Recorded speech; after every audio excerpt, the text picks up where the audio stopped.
Paris vient de mettre la France sur la liste des cibles potentielles de la Russie.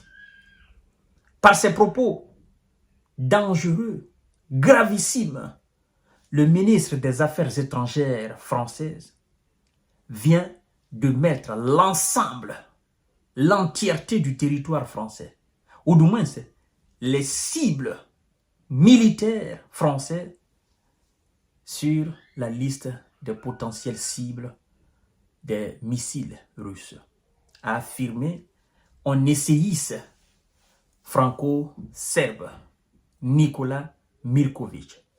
Voyons voir ce qu'il dit par rapport à cela. Parce que il y a beaucoup d'élites françaises qui ont eu à faire la même observation, les mêmes analyses.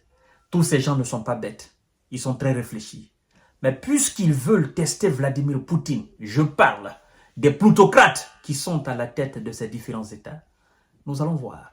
Mais avant de poursuivre le visionnage des émissions, mesdames et messieurs, je vous suggère encore une fois de continuer à vous abonner à ma chaîne YouTube Kanté J Visionnaire le vrai, activer la cloche de notification pour ne plus rater mes vidéos, mais aussi partagez la vidéo dans tous les groupes possibles. Abonnez-vous aussi également à ma page Facebook, le géopolitologue. Comme j'aime à le dire, si vous avez un compte ou une page Facebook, vous écrivez dans votre barre de recherche, le géopolitologue, vous verrez ma tête là-bas avec ma lunette qui est en panne actuellement.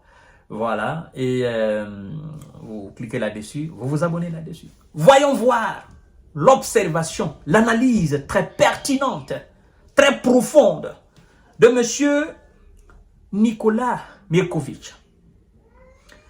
Paris vient de mettre la France sur la liste des cibles potentielles de la Russie, de Vladimir Poutine. C'est le scientifiquement. Par ses propos extrêmement graves, dangereux, le ministre français de la Défense vient de mettre la France sur la liste des pays, des cibles potentielles de la Russie. Juge Nikola Mirković, essayiste franco-serbe.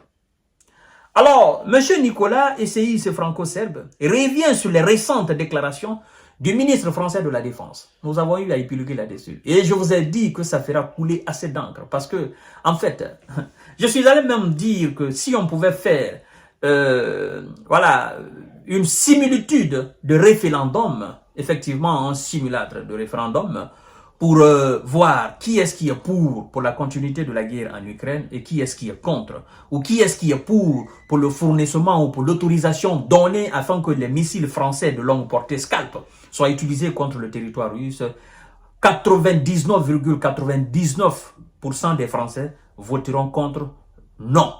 Nous ne voulons pas cette autorisation, nous ne voulons même pas la continuité de la guerre. Et ce sont ces Français qui sont en train de s'exprimer un peu partout pour dire que les propos du ministre des Affaires étrangères sont dangereux et qu'il doit retirer immédiatement ses propos. Les gens ne veulent pas engager la France parce qu'ils savent ce que ça veut dire, la Russie. En fait, c'est par prudence. La prudence est une façon de soutenir l'Ukraine, comme a dit M. Olaf Scholz, le chancelier allemand. Alors, M. Nicolas nous dit ceci. Dans une logique de légitime défense, a affirmé le ministre de la Défense, la France pourrait donner son accord pour l'utilisation des missiles Scalp afin de frapper la Russie dans la profondeur, avait déclaré le 23 novembre Jean-Noël Barrot dans l'interview à la BBC. Peut-être il a envie d'être amené au barreau devant le tribunal russe, certainement, parce que après cette histoire-là, il y aura, je crois bien, un nouveau Nuremberg. Donc, faisons très attention, parce qu'on ne sait pas, tous ceux qui sont en train de créer l'escalade là, demain ou après-demain, on pourrait les traduire devant la juridiction, n'est-ce pas? Une juridiction qui reflétera effectivement l'internationalisation, n'est-ce pas, de cette chose-là. C'est très important, parce que actuellement nous avons des juridictions qui ne reflètent pas le monde, d'accord? La CPI, machin, l'ONU, tout cela est piétiné par l'Occident. Karim Khan a émis un mandat d'arrêt des mandats d'arrêt contre des responsables israéliens. Les États-Unis ont dit que Karim Khan va sauter et qu'ils vont régler son compte. Voilà, donc c'est pour vous dire combien de fois les institutions internationales sont la solde de l'Occident et l'Occident fait de ces institutions internationales ce qu'ils veulent. Alors, mesdames et messieurs, revenons à nos mots et tons. L'essayiste dit ceci. La France est déjà impliquée dans cette guerre puisqu'elle forme des soldats premièrement.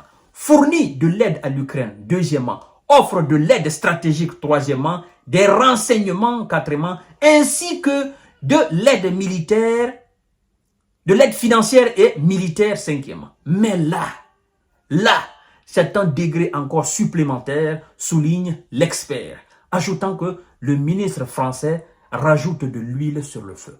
Vous voyez, toutes ces formes d'aide qu'il vient de citer là, effectivement, la France fournit cela à l'Ukraine. Mais là, il dit, le ministre, il vient d'ajouter le feu, l'huile sur le feu. Et donc, monsieur le ministre, bon, je crois que vous connaissez un peu ce ministre-là. C'est lui qui a été banalisé en Israël, hein. C'est ça, si je ne me trompe pas. Il a été banalisé avec 2 ou 3 soldats français là, par l'Israël. Et puis, cela c'est passé comme une lettre dans une boîte à lettres. Et puis, la France n'a rien dit. La France n'a... En fait, la France est piétinée partout dans le monde. C'est pourquoi elle ne représente plus rien, quoi. Il n'y a plus personne qui a considération.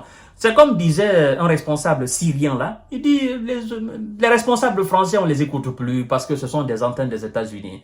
Et tous ceux qui constituent les antennes des États-Unis, nous, on n'a plus de considération pour eux. Donc, dans l'Orient, en Afrique, en Amérique latine, l'Amérique du Sud, les Européens ne sont plus considérés. Quand les responsables là parlent, ils font plus peur. Ils n'intimident plus personne parce que les gens ont compris qu'ils sont effectivement des vassaux des États-Unis. Et les gens en ont marre de la politique américaine dans le monde entier. C'est ça au fait. Ils ont perdu en quelque sorte leur influence au fait dans le monde. Voilà, mesdames et messieurs, les conséquences de se soumettre à une puissance. Alors, pourtant, l'expert continue en disant... Si Jean-Noël Barrot, cette partie m'intéresse énormément. Ah oui, mesdames et messieurs, partagez la vidéo dans tous les groupes possibles. Il dit pourtant, si Jean-Noël Barrot avait ouvert un livre de géographie, il aurait vu que la Russie fait partie de l'Europe et donc c'est dans l'intérêt des Européens que cette guerre cesse, considère Nikolai Milkovitch. Cette partie de son message, moi, m'interpelle, ça m'intéresse énormément. Parce que Emmanuel Macron, lui-même, un jour, il s'est arrêté devant le monde entier pour dire que, après cette guerre, nous devons redéfinir nos relations avec la Russie. Parce que, il disait, on ne peut pas changer la situation géographique de la Russie. La Russie fait partie de l'Europe. L'Europe fait partie de la Russie. Et donc, si vous êtes bel et bien conscient que la Russie fait partie de l'Europe et que l'Europe fait partie de la Russie et que vous ne pouvez absolument rien changer dans la géographie de la Russie, ben, vous n'êtes pas quand même bête d'autoriser vos missiles à frapper la Russie sur son sol. Parce que vous savez, elle a plus de missiles que n'importe quel pays dans ce monde-là. Elle est la puissance nucléaire au monde. Elle a plus de missiles que les États-Unis en termes nucléaires. Comme l'a dit la fois dernière M. François Asselineau en disant que en termes de missiles nucléaires, la Russie a 10% sur le nucléaire américain. Vous voyez? Donc, monsieur Jean-Noël Barrot, les Français vous disent qu'ils ne sont pas d'accord avec vous. Et que vous devez retirer ce que vous avez dit. Que ce que vous avez dit là, ça n'engage que vous. Que eux, leur pays là, la France là, elle n'aime pas cela. Elle ne veut pas entendre cela. La France ne veut pas donner l'autorisation. Si vous voulez donner l'autorisation, sortez de la France, allez-y donner l'autorisation ailleurs, vous restez là-bas. Et comme ça, Vladimir Poutine, quand il va commencer à cibler là, il va vous cibler, mais ne ciblez pas la France. Vous comprenez? Ne mettez pas la France dans cette situation-là. C'est la voix du peuple français. Et je crois d'ailleurs que vous-même, vous avez compris. Parce que avant que vous ne soyez ministre, vous savez, le poste ministériel est purement politique. Hein? Je crois d'ailleurs que ce monsieur, avant qu'il ne soit ministre chez lui, il devrait se dire, ces gens-là quand même, ils envoient des trucs pour combattre la Russie. Est-ce qu'ils savent qui est la Russie? Est-ce qu'ils savent? Est-ce qu'ils sont conscients de la puissance russe? Mais puisqu'il est ministre maintenant, il est obligé de danser la musique d'Emmanuel Macron, qui lui-même est obligé de danser la musique de Washington. C'est quand même dommage pour un pays comme la France. Je vous donne rendez-vous tout à l'heure pour notre série d'informations décortiquage. Partagez la vidéo dans tous les groupes possibles. Continuez à vous abonner à ma chaîne YouTube Kanté J Visionnaire Le Vrai, mais aussi à ma page Facebook Le Géopolitologue. Merci.